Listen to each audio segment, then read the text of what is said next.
Hi, my name is Carrie Thurman, and I'm a full-time faculty member at Wake Tech in the Medical Office Administration program. I was part of the pilot project team in the spring of 2020 when we were first testing out VidGrid as a benchmarking project and learning more about the product and whether or not it would be a good tool for faculty members at Wake Tech. And I'm just thrilled that it was adopted campus-wide and we now have access to it.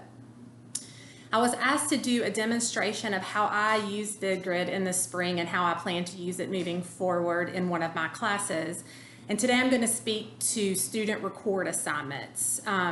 So in my curriculum, which is healthcare management or healthcare administration, my students are training to become future managers or supervisors or leaders in the healthcare sector, really focusing on the business side of healthcare.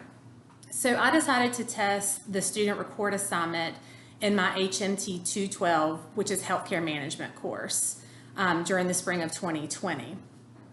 The one thing that I want to point out about the student record assignments that I think that were very beneficial is that it creates a alternate mean of expression for students. So if you're like me, you have students that may not be very strong writers.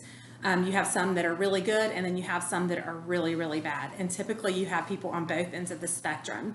So for me, with a course that's very heavy with written content and written assignments that have to come back to me, I was really craving a way that students could orally dictate things back to me so that their writing wasn't always being critiqued.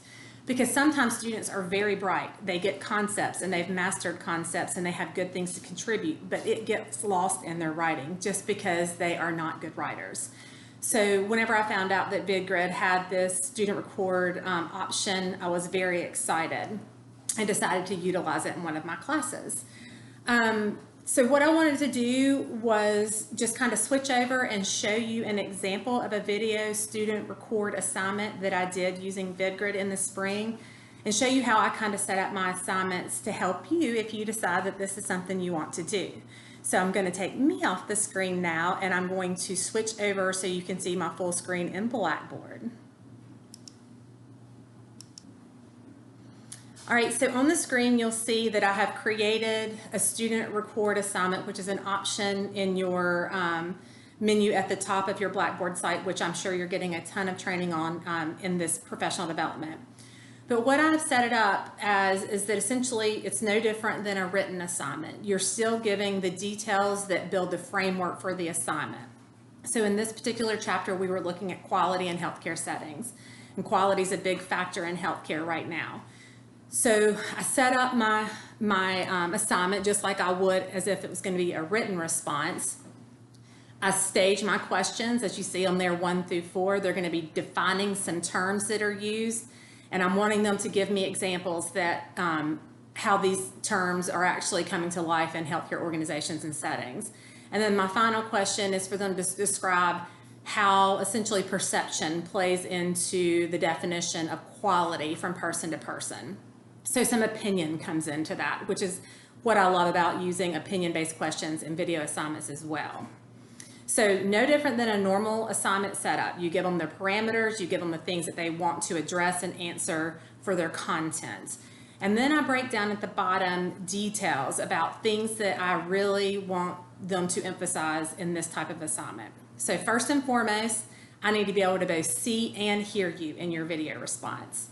So I'm keying them to make sure that their webcam and their microphone are enabled for recording of their assignments. Because what's the point of a video assignment if I can't see you? And what's the point of a video assignment if I can't hear you? I can't grade you.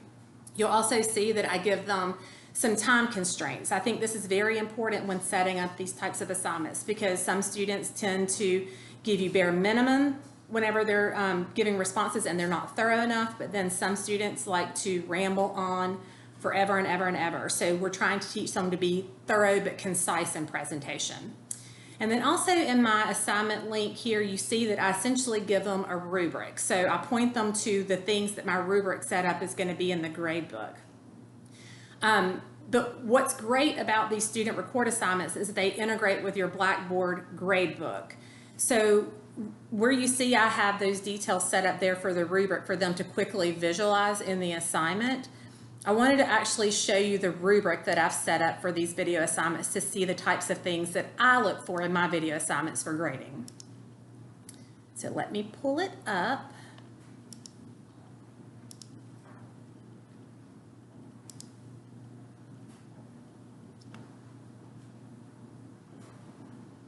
All right, so on the screen, you'll see that I have my video assignment grading rubric. And if you look on the left-hand side, you'll see the criteria that I'm looking at. So first and foremost is the content. That is still the most important thing when you're setting up these assignments. So your video response content is worth 70% of the overall grade for this assignment. As you'll see, I have the levels of achievement set up as novice, competent, and proficient, which is a setting for your rubrics. And I have dictation on how those things will be graded. And obviously that allows me some leniency in how many points I give or deduct based on how well they handle the content. Did you follow assignment instructions? So if I had specific instructions that I was having you follow, did you do that or did you not?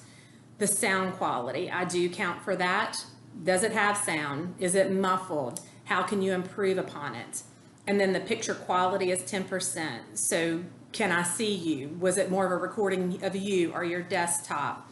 So those are the things that I look for in my video responses whenever I initially did this during the pilot period. What I would recommend to you as well, depending on how you're using these assignments, is to potentially put something in your rubric regarding how students appear in their videos. I know you'll be surprised to find out that I had videos of students laying in their bed with curlers in their hair. So if you're in a future management position and you're going to be doing videos or virtual correspondence, that's clearly not professional. So that may be something that you would want to include in your rubric, is that did you look professional in appearance and was your surrounding area clear of clutter?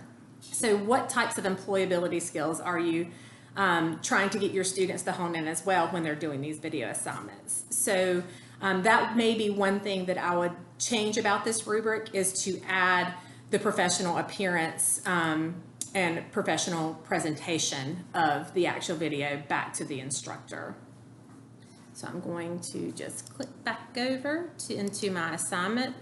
The big thing that I would also want to point out is that whenever I did this in the spring, some feedback that I got back from students, it was a mixed bag. Students either really liked it or they really didn't like it. The ones who did not like it typically pointed to the fact that they don't like to be recorded. They don't like to see themselves on video. Others actually said that they thought it was more work because they felt like they would write out their responses and then they were having to video and present it back. So for me, I don't think that's a bad thing. For me, that is reinforcement of material, and it forces them to work on those presentation skills for employability, which is key. So that's just a brief overview of how I use student report assignments in my class. I really do like it as an alternate mean of expression for our students, especially for those that are not strong writers. And I hope that you guys will find that it is a beneficial tool for you as well. So I look forward to seeing what everybody does, and I hope everyone has a great semester. Thanks.